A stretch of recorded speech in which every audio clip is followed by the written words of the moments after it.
Starting with the surprisingly violent death scenes in classic films like Jaws and the Indiana Jones movies, I've been fascinated with the horror genre. Since then, I've become a huge horror junkie, watching hundreds of scary films from slashers to ghost movies to creature features and psychological horror. Point is, I love horror, and I'm going to talk about the 30 scary movies that I think are the most important for everyone to watch.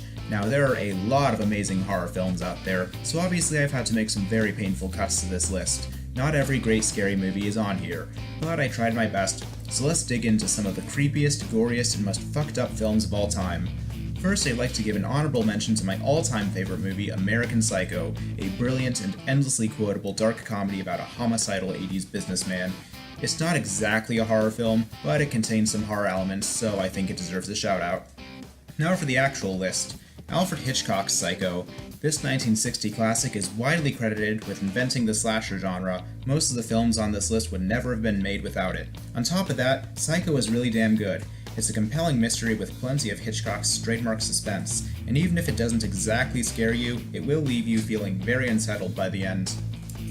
The Haunting. Probably my favorite horror film of the 1960s. The Haunting is a surprisingly tense ghost movie about a group of people staying in a haunted house to study supernatural activity.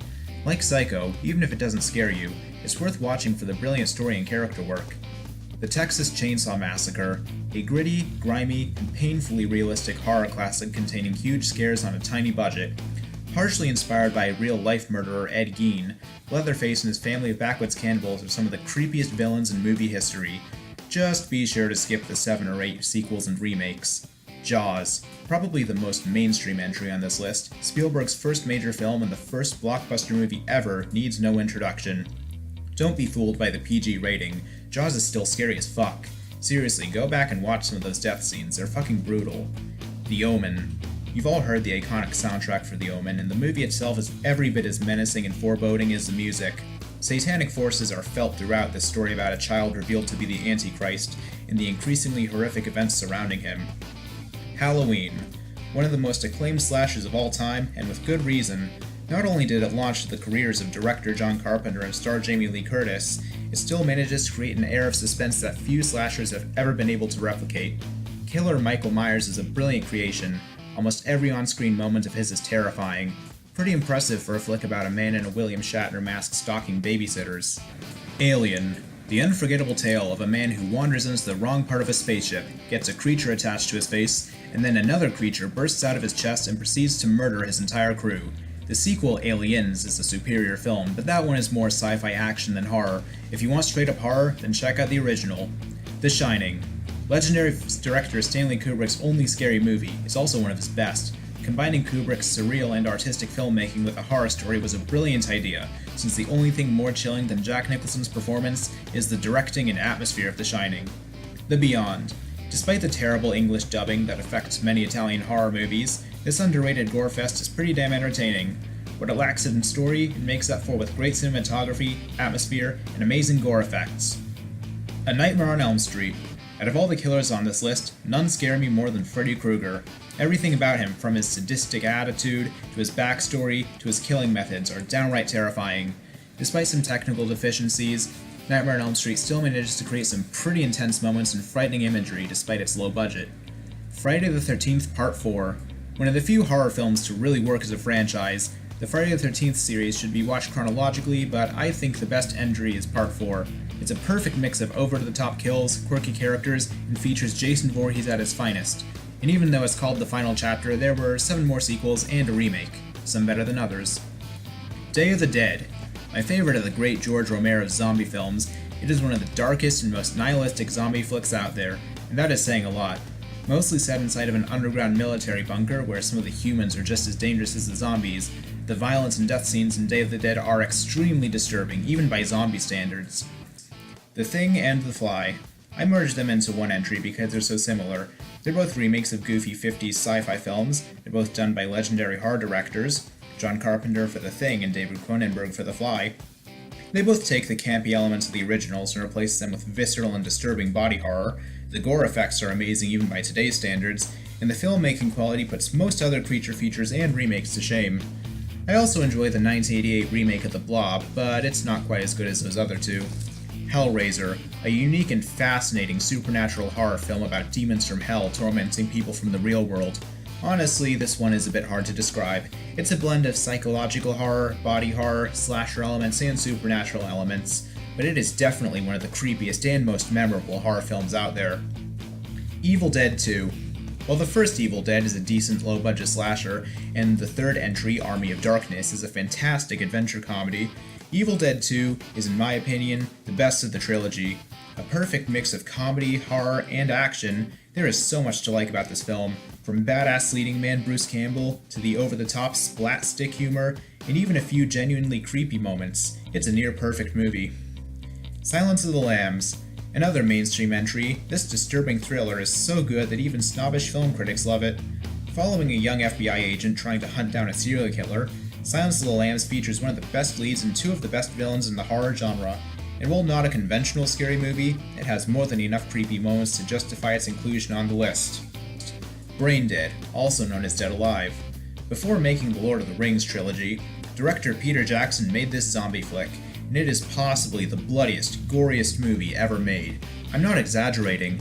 I don't know if there are more violent movies out there, but the gore in Brain Dead definitely puts every other entry on this list to shame.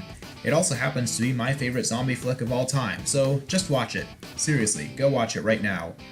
In the Mouth of Madness. This lesser-known psychological horror film by John Carpenter is actually one of his best. Inspired by Lovecraftian horror, it's surreal, nihilistic, and really knows how to fuck with your head.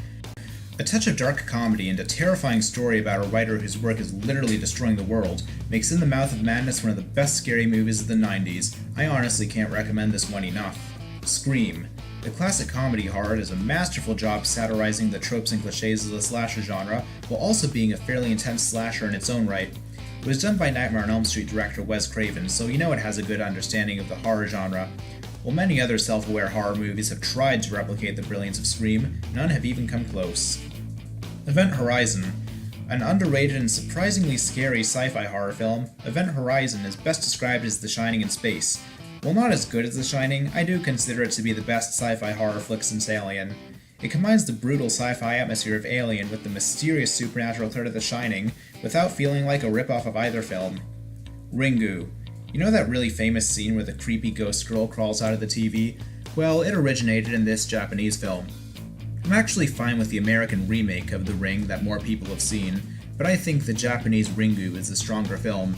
Even if you already know how it ends, the build-up to the famous climax is still very interesting to watch. Saw.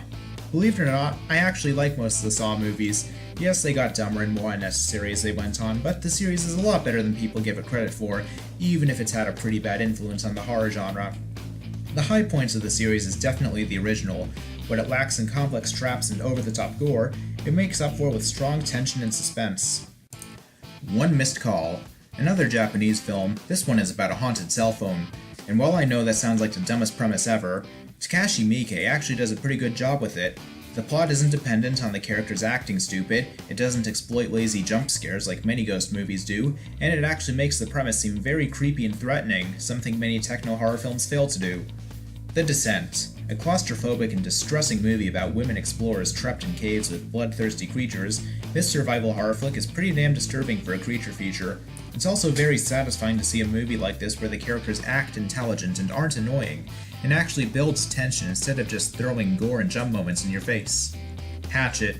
A stupid but entertaining slasher about a backwoods killer in a Louisiana swamp. Hatchet is closer to the spirit of the old Friday the 13th films than the actual Friday the 13th remake was.